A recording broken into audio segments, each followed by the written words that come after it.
Kepala Dinas Kesehatan, Dinkes, Kota Semarang, M. Abdul Hakam menyebut hingga saat ini belum ditemukan kasus virus Nipah di Kota Semarang. Meski demikian, Dinkes mengimbau kewaspadaan dini mengingat tingginya risiko kematian akibat virus tersebut. Hakam menjelaskan, penularan dapat terjadi ketika terdapat interaksi antara kelelawar buah dengan hewan lain, terutama babi dan ternak, yang kemudian menjadi perantara penularan ke manusia.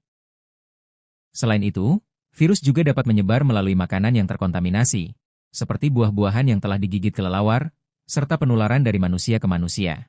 Tentang kewaspadaan dini terhadap masuknya virus Nipah ke Indonesia atau ke kota kabupaten di Indonesia. Virus Nipah ini adalah sebetulnya sejatinya adalah virus dari famili dari Paroxyphilidae ya, yang mana dia itu sebetulnya virus ini hidup di kelelawar buah. Jadi reservoirnya adalah kelelawar buah. Nah, dari kelelawar ini dia virus ini bisa hidup, tapi tidak memberikan gejala pada kelelawar buahnya itu. Sehingga ketika ada interaksi antara kelelawar buah dengan hewan yang sering terinfeksi adalah misalnya babi atau ternak-ternak yang lain ya. Sehingga virus ini tuh sebetulnya dari sejak 98 di negara sebelah ya, kalau tidak salah di Malaysia ataupun di India itu terjadi peningkatan kasus yang sangat luar biasa.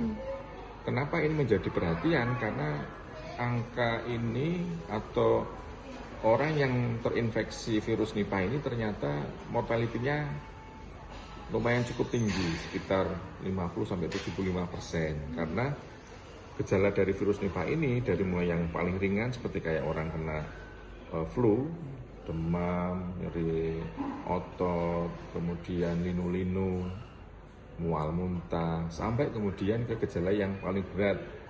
Karena virus ini bisa menyerang di otak atau menyebabkan radang otak. Bahasanya medis adalah encephalitis.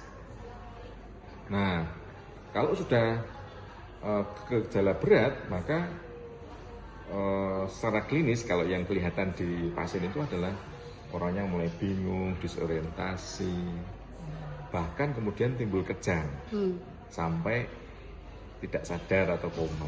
Itu yang terjadi. Maka ini harus hati-hati. Nah,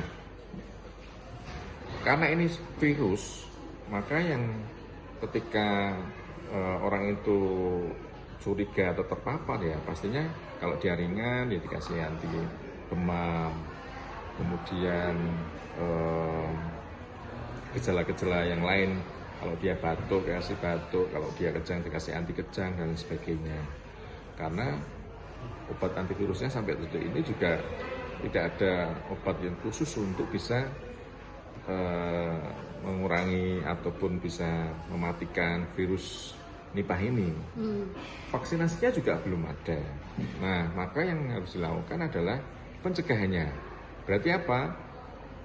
Ya kita, kan ini kan penularannya tiga nih, dari manusia, dari hewan ke manusia, dari makanan ke manusia, makanan yang terkontaminasi ya, buah-buahan yang habis kena gigitan kelelawar, atau dari manusia ke manusia. Misalnya besuk ke rumah sakit, atau perawat atau teman-teman nakes yang di rumah sakit yang terpapar dari pasien-pasien yang sebelumnya belum diketahui bahwa di depannya dia adalah terpapar atau terinfeksi virus Nipah itu.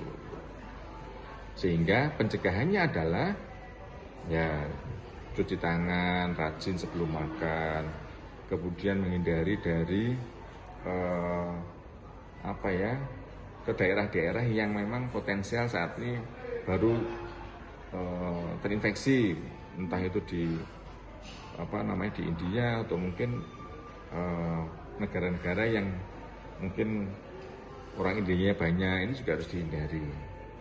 Kemudian makanan yang kira-kira tidak jelas ya, apalagi buah-buahan yang kira-kira tidak utuh, itu juga menurut saya harus dihindari karena bisa jadi habis kena gigit dari kelelawar buah atau yang lainnya.